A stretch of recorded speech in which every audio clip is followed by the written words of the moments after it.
थोडस नावात दुरुस्ती सुचवणार होतो. मोहोळ तालुका बचाव समविचारी समिती जरा तशा पद्धतीने केलं. कारण इथं समविचारी म्हणजे नेमकं काय तर आंदरकरांना विरोध असणारी जेवढी माणसं आहेत, परंतु वेगवेगळ्या दिशेने असलेली, वेगवेगळ्या पक्षात असलेली, वेगवेगळ्या भूमिकेत असलेली, काही सत्तेमध्ये काही विरोधात असलेली, अशी सगळी आहेत. पण सगळ्यांचा एकच विचार आहे, तो समविचार आहे. तो आंदरकरांच्या या दंडेलशाहीला, हुकुमशाहीला, एकाधिकारशाहीला विरोध करणारा तो विचार आहे आणि तो समविचार आहे. आणि या ठिकाणी आदरणीय मनोहर भाऊ इथं आहेत, ज्येष्ठ नेते मानाजी बापू आहेत, विजयराज डोंगरे आहेत, आता दीपक मेंबर तर त्यांनी पहिलं पत्रच लिहिलेलं आहे, रमेश बारसकर, खूप मान्यवर मंडळी आहेत. सगळ्याची नावं कुणाचं राहतं कुणाचं घेतलं जातं म्हणून नावं न घेता या मोहोळ तालुक्यातली स्वाभिमानी विचाराची प्रत्येक गावातनं आलेली सर्व नागरिक, तरुण मित्र, आपल्या सीमाताई पण इथं भगिनी या ठिकाणी उपस्थित, आणखी आहेत भगिनी या ठिकाणी उपस्थित आहेत. आता बऱ्याच जणांनी आपापल्या पद्धतीनं काय केलं पाहिजे त्याला सुचल असं मांडलेलं आहे. का झालं मांडलेलं आहे. आम्ही सत्ताधारी पक्षात असल्यामुळं आमच्यावर सुद्धा काही जणांनी सवाल उपस्थित केलेला आहे, ते बरोबर पण आहे, अजिबात चुकीचं नाही. आम्ही सत्तेमध्ये आहोत. मला बरेच जण पाहतात राज्य स्तरावर काम करतो, अरे राज्य स्तरावर काम करतो तसा इथं स्थानिक स्तरावर पण काम करतो, इथं निवडून पण आलो, झेडपीत पण आवाज उठवला आणि आठवड्यातले 4 दिवस 3 दिवस इथं उपलब्ध बी आहे. ते कशासाठी आहे तर एक गोष्ट लक्षात घ्या की त्या ठिकाणी हा जो तहसील कार्यालयाचा जो निर्णय झाला हा सगळी बोगस कागदपत्र जोडून झाला, कुठला ठराव नाही, काही नाही. याच्यातली 1% सुद्धा बातमी यांनी लीक होऊ दिली नाही. त्या दुय्यम निबंधकच्या वेळेला गोंधळ जो झाला तसा विरोध व्हायला नको म्हणून यांनी कुठेही ठराव जर घेतले असतील तर त्यांच्या त्या ग्रामपंचायतीची लेटरहेड फक्त मोकळी मागवून घेतली असतील, सही घेतली असेल, नंतर त्याच्यावर काय लिहिलं ज्यानं दिलं त्याला सुद्धा माहित नसेल. त्या ग्रामसेवकाकडनं, सेक्रेटरीकडनं तिथली पत्र मागवून घेतली असतील. आवश्यक जी कागदपत्र लागतात त्याची पूर्तता करत असताना यांच्यातल्या एका दुसऱ्या माणसा व्यतिरिक्त कुणालाही ही बाब कळू दिली नाही.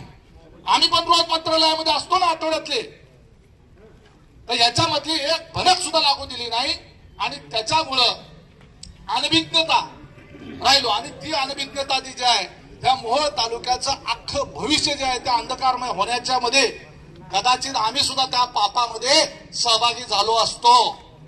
आणि म्हणून त्या सत्ताधारी पक्षात असताना विजयराज असतील, मी असेल, आमचा अण्णा असेल, चरणराज असेल, आम्ही सगळेजण मिळून या मोहोळ तालुक्याची जाहीर माफी मागतो की आमच्या सत्तेत असताना ही झकमारी झाली आमच्याकडे. माफ केलं पाहिजे आम्हाला तालुक्याने, पण आम्ही यांच्या विरोधात आहे, यांच्या स्पष्टपणे विरोधात आहे. लोकसभेची निवडणूक होती त्यावेळेला सुद्धा पालकमंत्र्यांना समोर सांगितलं होतं की आम्हाला आंदरकर चालतच नाही, आमचा भागच आंदरकरला मानत नाही. का मानत नाही? सगळेजण पोळलेले. मनोहर भाऊला आयुष्यभराचा आदू करून टाकलेला आहे, विकी देशमुखला आयुष्यभराचा पोरका करून टाकलेला आहे. आणि मग तुमचं आमचं आयुष्य कुणाच तरी कुटुंब उद्ध्वस्त झाल्यानंतरच आम्ही एकत्र येणार का? विचारा विजयराजला. मागच्या 4 महिन्यापासून मी सातत्यानं बोलतोय, जयसिंग महाराज असतील तर त्यांना विचारा, आपण बसलं पाहिजे, एकत्र बसलं पाहिजे. मानाजी बापूला विचारा. कारण एकत्र नसल्याचा, तुमच्या आमच्यात एकी नसल्याचा प्रचंड फायदा मेंबर लक्षात घ्या. तुम्हाला मला सगळ्याला त्याला वाटतं की असा इकत घेईल प्रत्येकाला. सर्वसामान्य जनतेचा कारखाना हडप केल्यामुळे ही आम्हाला जर मस्ती आलेली आहे. कुठून आली ही मस्ती? कुठून आला आम्हास? ऐकतो की हा तहसील कार्यालय केल्यानंतर मोहोळ तालुक्यामध्ये प्रलय येईल, प्रलय. दाजीदादांना पत्र लिहिलंय आणि ते पत्र मी आता वाचूनच दाखवणार होतो, वेळ जाईल म्हणून मी फक्त त्यातला थोडक्यात असे सांगतो. म्हणजे दादा सत्तेत असताना अशा पद्धतीने आमदाराचा आग्रह खासदार, तुम्हाला वाटलं असेल की एखाद्या तालुक्यामध्ये एखादं नवीन सरकारी ऑफिस दिलं म्हणजे तालुका असा खुश होईल, नाचायला लागल. कदाचित तुम्हाला ग्राउंड रिपोर्ट माहित नसेल, परंतु हा ग्राउंड रिपोर्ट असा आहे की हा यशवंत माने 1 पडेल. आणि आम्ही जर सगळे उघडपणे विरोधात उतरलो तर ह्याचा डिपॉझिट जाईल. आणि ह्याचा डिपॉझिट गेल्यानंतर लाज आम्हाला वाटेल, कारण तुमच्या पक्षाचा आमदार हा डिपॉझिट केलेला अजित पवारचा आमदार झाला, ह्याची आम्हाला लाज वाटेल. त्यामुळे आम्हाला लोक तोंडात शेण घालतील. काय तोंड दाखवणार आम्ही नरखेडमध्ये? अजित पवारच्या शेजारी बसायचं, पवार साहेबांच्या आम्ही कधी काही शेजारी बसायचं, चिरंजीराजे मुख्यमंत्र्यांबरोबर रोज दिसायचं, अंगाने आमच्या नारायण राणे बरोबर रोज दिसायचं. काय पेटवायचं काय म्हणतील तुमच्या राणेला, अजित पवारला म्हणतील लोक.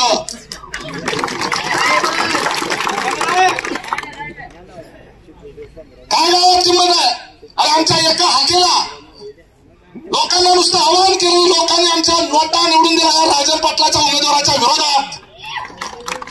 ह्याच्या उमेदवाराला 125 मतं, नोटाला 450 मतं पडली आमच्या गावात.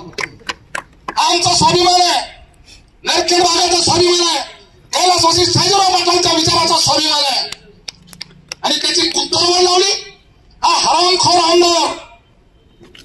ह्याच्या गावची नाही स्वतःची, त्याला निवडून दिला मोहोळ तालुक्याने.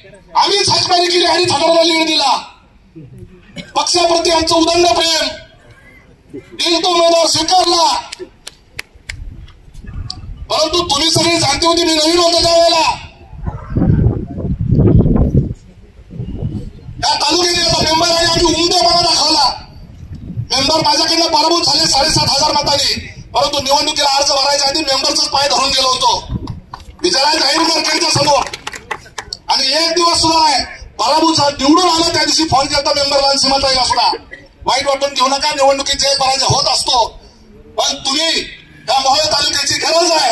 या मोहोळ तालुक्याला आंदोलकरांना विरोध करणारा पहिला माणूस कोण होता तर दीपक मेंबर होता. परंतु विरोधात असलेली माणसं कशी संपवायची, त्यांच्या कुटुंबात कशी भांडणं लावायची, त्यांना वेगवेगळ्या नादाला कसं लावायचं, त्यांना प्रापंचिक अडचणीत कसं आणायचं, त्याला कायदेशीर अडचणीत कसं आणायचं, हे सूत्र आणि षडयंत्र जे आहे हे सातत्यानं यांना अवगत झालेलं आहे. यांना माहित आहे की प्रेमापोटी हा मोहोळ तालुका कधी आपल्या जवळ बरोबर येणार नाही. त्यांच्या राजकारणाचं सूत्र आता दुय्यम निबंधक कार्यालय लिहिलं. मेंबर तुम्हाला कदाचित माहित नसेल, जरा फक्त कृपया दुय्यम निबंधक कार्यालय जे आहे तिथून याला 4 एजंट नेमलेले आहेत. जसं मटक्यासाठी त्यांचा एक माणूस नेमला जातो वर्षाची वसुली ठरवून. परवा सापडलं गबाळ, मेंबरचं बी नाव आलं त्यात नसताना. बरोबर तेच बोलले. म्हणजे तो क्लब जो आहे, मला सांगा त्या अनगरमध्ये 2-3 मजली बिल्डिंग मध्ये कमीत कमी 5-25 खोल्यामध्ये बाहेर 200-300 गाड्या लावून 4 व्हीलर 3 व्हीलर कर्नाटक पासून माणसं येतात आणि तिथं क्लब चालतो. आणि तुमचं लोकनेते पॅलेस मध्ये हे चालतं, त्याचं नाव लोकनेते पॅलेस. कोण हप्ते घेतो? आणि हे दुय्यम निबंधक कार्यालय काय चाललं, कशासाठी पाहिजे ते? कारण ह्यांची स्वतःची जी खरेदी चालू आहे सध्या, दरवर्षी 100-200 कोटीचा नफा आहे कारखान्यात. हे 2200 कोटीची कामं आणली, ह्याची टक्केवारी प्रत्येकाला माहित आहे. ज्याला ज्याला काम घेतलं खरं प्रामाणिकपणे सांगायचं आमदारनं किती टक्केवारी घेतली. जे लाभार्थी आहेत 10% खाली कोणच नाही. 2200 कोटीच्या 10 कोटी झाले, 10% झाले 220 कोटी. त्यातला 75% हिस्सा नवीन वाड्यात. बरोबर आहे ना? नवीन वाडा म्हणजे काय माहिती आहे का? Chairman house. त्या लोकनेते प्रायव्हेट लिमिटेड कारखान्याच्या सर्वसाधारण सभेमध्ये, म्हणजे त्यांची आतमधली प्रायव्हेट लिमिटेड कंपनीमध्ये डायरेक्टर बोर्ड म्हणतात, डायरेक्टर बोर्ड, ज्याचे कधी काळी विजयराज डोंगरे तिथं सहकारी असताना चेअरमन होते. मानाजी बापू व्हाईस चेअरमन होते.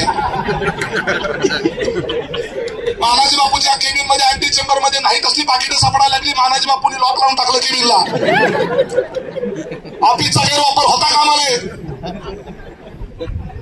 मुद्दा सोडून बाजूला जाईल म्हणून सांगतो की हे जे दुय्यम निबंधक कार्यालय जे केलं तर हे जे ताऊजी राजे आले, ताई आल्या, बाईसाहेब आल्या, ताईसाहेब आल्या, दिसतंय ना मोळमध्ये आल्या, बरोबर आहे का नाही? मालक आले बरोबर आहे. काळ राजा आला गाडी गेले टप काय लगेच कळते अख्ख्या मोहळा काय झालं, कशाला आले ते. खरेदी होती आज. कुठं झाली खरेदी? ती कुरुलला रोड टच नाही का, त्या अडचणीत होतं बिचारा, ऐकलं त्यानं. आता अजून कुठे झाली खरेदी? ते नवीन आता शक्तीपीठ येणार नाही का, त्या कळेची सगळी जमीन आता घ्यायची चालली, ती आमदाराने घेतली. 100 एकर जमीन, 5 वर्ष सुपर क्लास 1 ऑफिसर जरी एखादा असेल किंवा 2-4 वेळा आमदार झालेला असेल तर सुद्धा त्याची ऐपत तयार होत नाही. 100 एकर जमीन, 200 एकर जमीन. सोलापूरमध्ये 5 स्टार हॉटेल, चेअरमन हाऊस करता ठराव डायरेक्टर बोर्डचा 50 कोटीचा. नंतर बदलला मी भाषणात बोलल्यावर, जुना ठराव तो काढून टाकला. सहकारी कारखाना असता तर ह्यांच्या बाप दादाला जमला असता का असा ठराव करायला?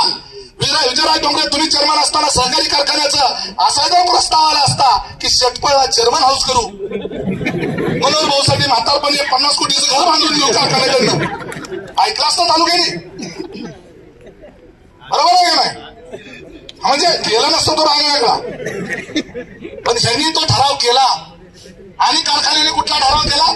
कारखान्याकडे येणारे वेगवेगळे अधिकारी कर्मचारी यांना राहण्याच्या करता सोलापुरात निवासस्थान पाहिजे, साधं सुद्धा चालणार नाही, 5 स्टार हॉटेलच पाहिजे. आणि कारखान्याच्या नावावर हॉटेल घेतले. सोलापूरला ट्रिपल सुंदरी, चांगलं होतं, सुंदर होतं, तिन्ही बाजूने सुंदर होतं, आखं पाहिलं. आणि आता कोणतरी म्हणाला की युवायाच्या प्रेमाखातर आता कुठलं युवाई शोधायचं. सर्व धर्म समभाव सगळीकडे युवाईची वाई आहे. ह्याला तहसील कार्यालय दिलं, अजून कोणत्या काय देत आहे. सोलापूरकरांनी झोडपून काढलं, गाडी फोडून काढली, चपल्या मारला तरी अक्कल नाही, अजून तोंड मारतायच. एक पूर्वी 3.76 ऐकलं असं सगळ्यांनी. 19 तास पोलीस स्टेशनला बसले, 19 तास. मुद्द्याला मी धरूनच बोलतोय, कारण ते तहसील कार्यालय ना पुन्हा त्याच मुद्द्यावर येणार, लक्षात ठेवा. ती मुलगी दांडगाव मध्ये ह्यांच्या गावातली होती, तिने एक व्हिडिओ टेप तयार केलेला आहे. आणि इतकी दुर्गती की त्या मुलीला रेस्ट हाऊसला वापरल्यानंतर त्यांनी सांगितलं की माझ्या मित्रांना सुद्धा तुला खुश करावं लागेल, ही 5 माझे मित्र आहेत. ती पोरगी तिथं पळून गेली आणि तिनं म्हणली आता तुझ्यावर केस करते म्हणल्यानंतर तिच्या भावाला उचलून आणलं गेलं. आणि त्या भावाला उचलून आणून 20 तुझ्या बहिणीला तूच पाजायचं म्हणून सांगितलं. आणि त्यानं त्याला तयारी नाही दाखवल्यावर त्याला उचलून नेलं आणि रेल्वे स्टेशनला नेऊन रोडवर बांधलं. आणि हे स्वतः त्या पोरानं सांगितलेलं आहे, त्याचं रेकॉर्डिंग आहे, रेकॉर्डिंग उपलब्ध आहे. त्या पोरीनं सांगितलं आणि आईच्या साक्षीनं सांगितलं. आणि ती सगळं घेऊन पोलीस स्टेशनला केस करायला गेली होती 19 तास. आणि हे सगळं दावणीला बांधलेलं काय पोलीस स्टेशन 19 तास. एक मुलगी, तरुण मुलगी तिथं जाते आणि याच्यावर केस करायचं म्हणते. सगळं व्हिडिओ टेप कॅसेट सगळं दाखवते, कॉल रेकॉर्ड दाखवते, व्हॉट्सअपचे कॉल दाखवते, व्हिडिओ रेकॉर्डिंग दाखवते, सगळ्या प्रकारचे सगळ्या अवस्थेतले फोटो तिथं दाखवते.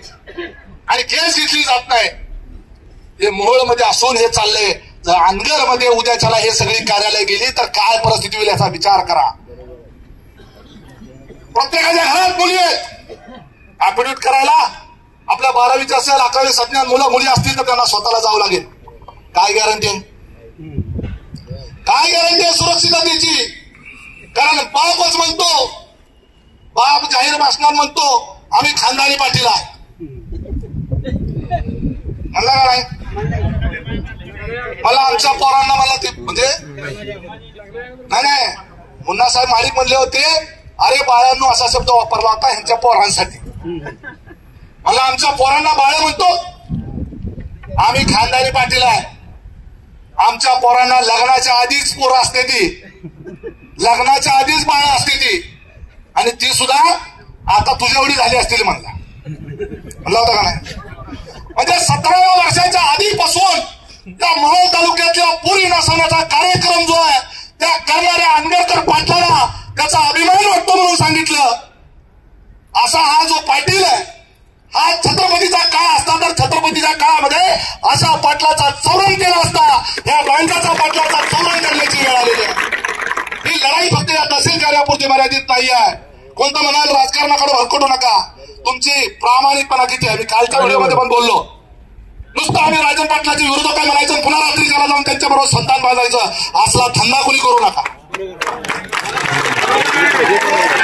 एका पक्षात एक लक्षात मी तिथंच राहिलोय. मी पहिल्यापासून अजितदादाचा समर्थक होतो. पुन्हा विचारा राजकारणात महाराष्ट्रामध्ये, पुढे महाराष्ट्राला सगळ्याला माहिती आहे की पहिल्यापासून राजकीय याच्यामध्ये पक्ष एक असला तरी तिथं सुद्धा आपण कुणाच तरी समर्थक असो. जसं अण्णा आमचा राणेसाहेब समर्थक मेंबर, एका काळात गणेश नाईक समर्थक होते, बरोबर आहे का. ते असतं चालत असतं. ते मी अजितदादाचा समर्थक होतो, आजही आहे. आम्ही अजितदादाला त्या दिवशी शपथ घेतल्यावर आम्ही समर्थन दिलं. त्याला माहित होतं की जर सत्तेच्या पक्षातला राष्ट्रवादीच्या मतदारसंघातला उमेश पाटलाच्या हातात जर ताब्यात आलं इथलं सगळं प्रशासन आणि सगळी यंत्रणा, तर ह्याचा अख्खं बँड वाजवून टाकलं असतं. म्हणून भ्याव्यानं आलंय, ही भिवून आलंय. अजितदादाचा आणि उमेश पाटलाचा गर्दन काळ उद्याच्याला ह्याला सहन झाला नसता. आम्ही पण काही कुठं कमी नाही, शाजीराव पाटलाच्या गावातले आम्ही, पण ह्याच्यासारखी भिकारचोट पाटलं नाही आम्ही. लोकांच्या पुरी नासवायला बसलेलो. त्यामुळे तहसील कार्यालय जे आहे हे धोकादायक आहे. कशाला जायचं आहे, उत्पन्न दाखला करायला जायचं. हो, आता पवार साहेबाचे भावी कदाचित उमेदवार तेच सांगतायत. मला तर असं कळलं,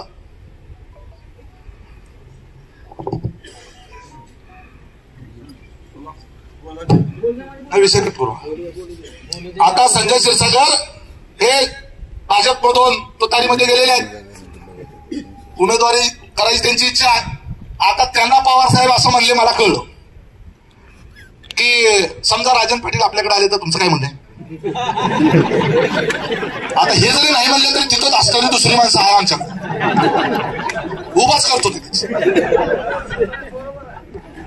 म्हणजे विजयराज डोंगरे सांगतील ह्यांना गेलेलंच नाही भाजपवाल्यांना, कुठल्या इथले नेत्यांना.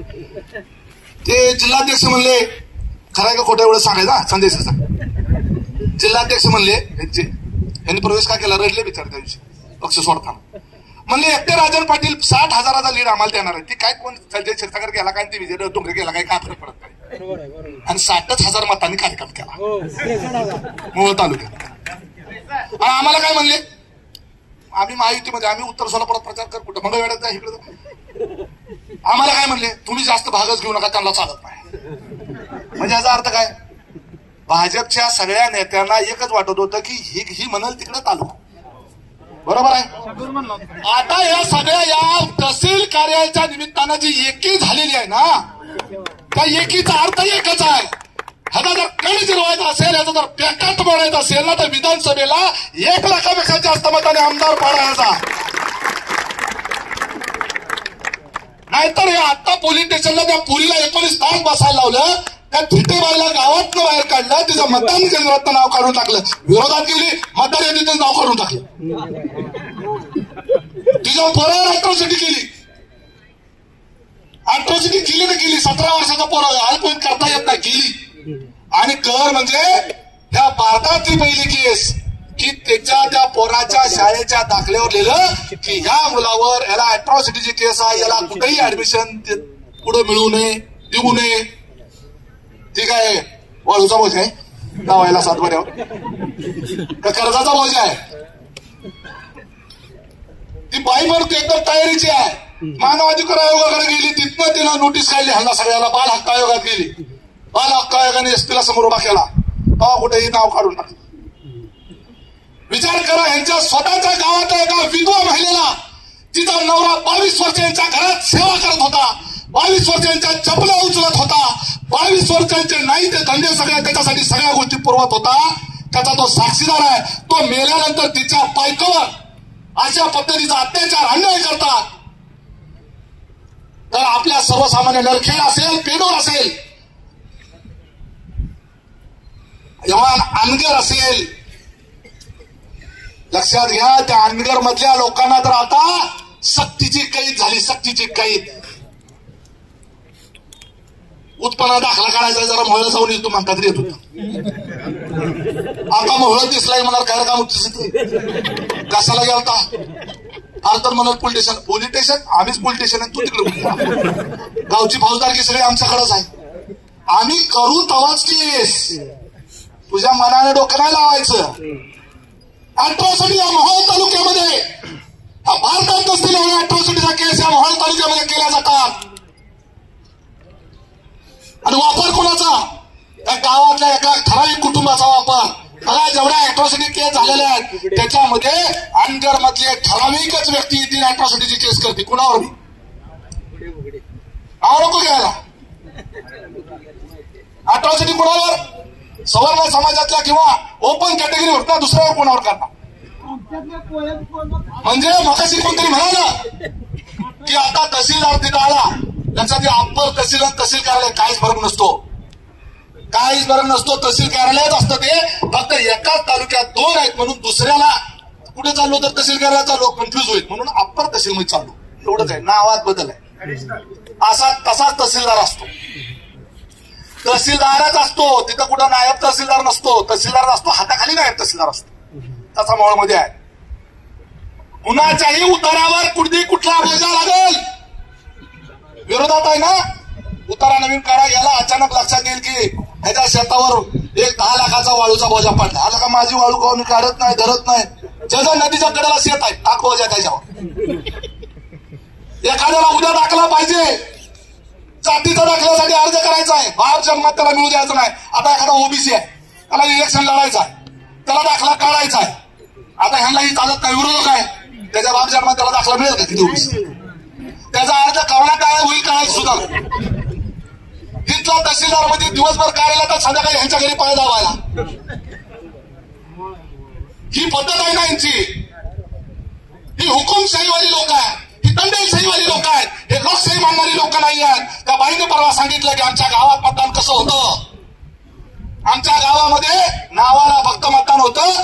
पट्ट्या दाबायला माणूस वेगळा असतो. फक्त हाताला शाई लावली जाते आणि तोंड घेऊन सांगतात आमची बिनविरोध होती. घंट्याची बिनविरोध होती.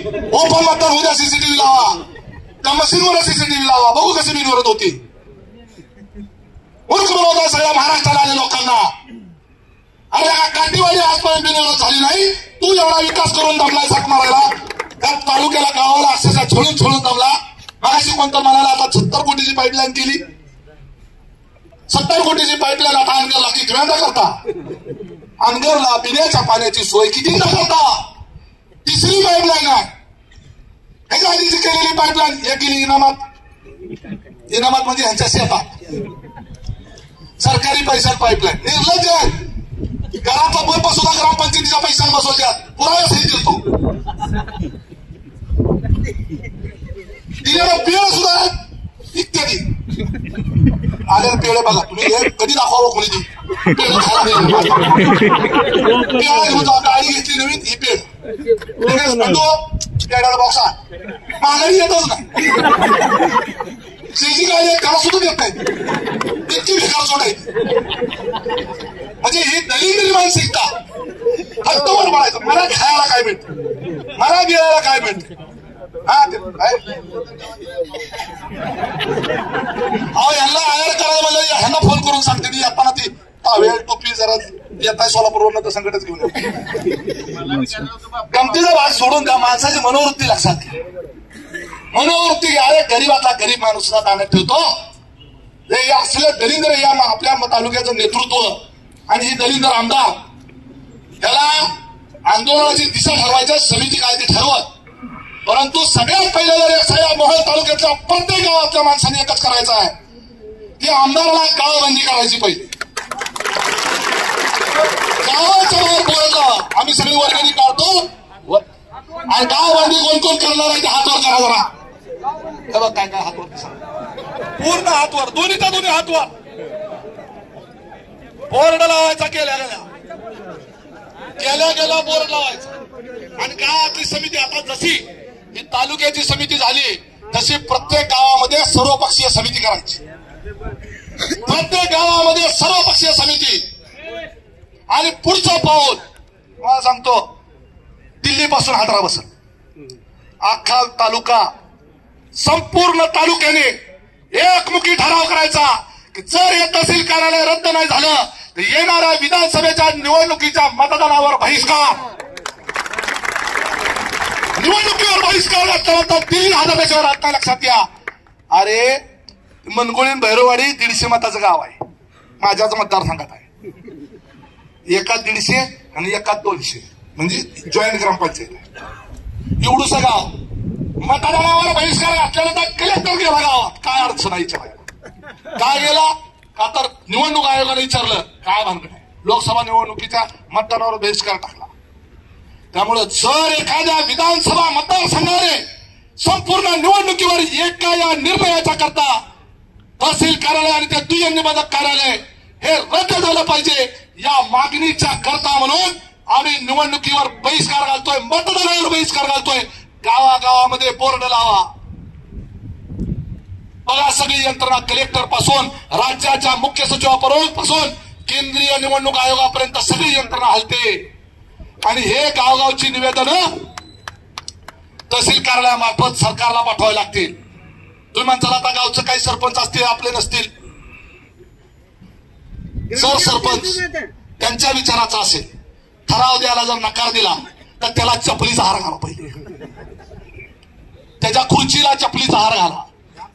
गावागावामध्ये ग्रामसेवा चौकी कसा आहे, टेक्निकल भाग आहे. ग्रामसभा सांगतो ना तुम्हाला, त्याच्यात अडचणी काय आहे, त्यात ग्रामसेवकाला दम देते. ग्रामसेवक हजरच राहणार नाही, ती पळून जाईल कुठतरी. लक्षात घ्या, शेवटी जनमत महत्वाचं आहे, जनमताचा डेटा महत्वाचा आहे. ती सभा महत्वाची आहे. ती टेक्निकल ग्रामसभा असो नाही तर नसो, त्या गावामध्ये तुम्ही आम्ही सगळ्यांनी गेलं पाहिजे. विजयराजी एकत्रित आमचे संजय अण्णा असेल, चरण असेल, महाराज बापू, रमेश बारसकर, सगळे प्रमुख लोकांनी प्रत्येक गावात जाऊन याच्या संदर्भामध्ये जन चळवळ उभा करण्याची गरज आहे. गावागावात जाण्याची गरज आहे. सोमेश, सगळ्यांनी गावागावात जाऊन याच्या संदर्भात लोकांना समजून सांगितलं पाहिजे की त्यांच्या पुढे काय वाढवून ठेवलंय. तुमचं इथून पुढे लक्षात ठेवा, हे जर तहसील कार्यालय झालं तर अख्खं आयुष्य तुमच्या पुढच्या पिढ्यानपिढ्या ह्यांच्या दावणीला बांधल्या गेल्यावर लक्षात ठेवा. आणि कायमस्वरूपी आरोग्य सुरक्षित. अरे त्या हनगरमध्ये कोण पोरगी देत नाही, सुरक्षित नाही म्हणून काय खरंय म्हणतात.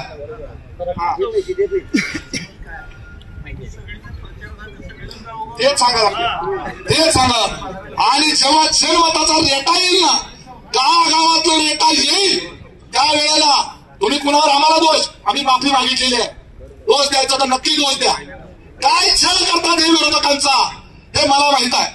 किती छळ केला, किती त्रास दिला, आमच्या कार्यकर्त्यांना किती त्रास दिला. विजयराजी तुम्हाला पण माहित आहे, इथं सगळ्याला माहित आहे, मुन्ना साहेबाला पण ह्या सगळ्या विषयाचं माहित आहे.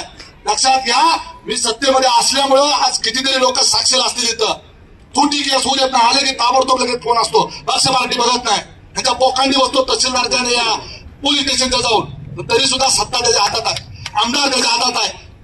सगळ्या ह्याच्या सुईने सगळे विकास कामं चाललेले आहेत. सगळ्यामध्ये प्रचंड भ्रष्ट कारभार चाललेला आहे. त्यामुळं अक्षरशः सोकातील चेकाळतील, तुमच्या आमच्या घरादारावर नांगर फिरवतील. कुणाचं शेत कुणाच्या नावावर झालं कळणार सुद्धा नाही.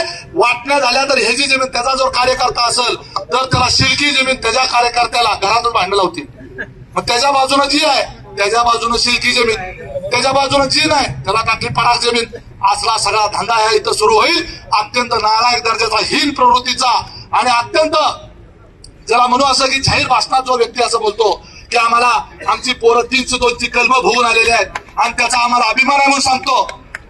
म्हणजे खून आणि मर्डर करणारे, बलात्कार करण्याची भाषा करणारे हे असली लोक ह्या मूळ तालुक्याच्या बोकांडी बसले. त्या यशवंत मानेला काय दोष देता, तो स्वतःच म्हणला ही सालगडी आहे. म्हणला का नाही, म्हणला का नाही. सालगडी नव्हे, घरगडी झालाय, घरगडी. त्यामुळे त्याला दोष काय, मालकांची सांगितलं त्याला ऐकणं भाग आहे. त्यामुळे त्याच्यापेक्षा जर दोषी कोण असेल तर हे स्वतः राजन पाटील आणि त्याचा तो काळा राजन, दुसरा कुठला नाही हो. मोहोळ तालुक्यासाठी काळा राजाच आहे, जीव घेतला होता पंडित देशमुखाचा. तो अजिंक्यराव पाटील आणि राजा पाटील आणि ह्याचा बाप राजन पाटील, ही 3 जण आहे.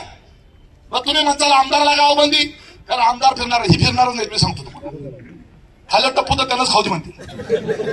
त्यांनी कवा मुंगी मारलेली नाही. ही दुसऱ्याच्या अंगाने दुसऱ्याच्या खांद्यावर बांधून घेतात. त्यांच्यात हिंमत नाही. 15-20 वर्ष मोहळमध्ये यायची हिंमत झाली नाही यांची. देशमुख गायकवाड सगळ्याला भिवून. त्यामुळं हे यांना अद्दल घडवण्याच्या करता, या मोहोळ तालुक्याच्या सुरक्षा करता, मोहोळ तालुक्याच्या स्वाभिमानाकरता, तुमच्या आमच्या मुलाबाळांच्या पुढच्या भविष्याच्या सुरक्षिततेकरता आपल्याला सगळ्यांनी मिळून एकसंघपणे सर्व नेत्यांनी एकोप्यानं राहून कुणीही यातला फुटणार नाही. आता जनतेनं शपथ घेतली आहे. आता पुढची शपथ इथं उभा असलेल्या नेत्यांना उभा राहायचं सगळ्यांनी. सगळी बसतील खाली. थांबा थांबा मेंबर थांबा दोनच. सगळे नेते सगळ्यांनी उभा राहायचं आणि असा हात करायचा. नागनाथाची शपथ मी देतो. मी देतो. सगळ्या नेत्यांनी उभा राहायचं. मी शपथ देतो आणि दिसले पाहिजे सगळे माझ्या सकट. बरं का मनोहर भाऊला जरा येता अर्थ पुढे घ्या. नाही ना असू द्या. सीमाताई या पुढे. नाही सगळे होत्या. भोसले साहेब, अशोकराव या. फोन करायचे कुठे आहेत या. तुम्ही पण या. या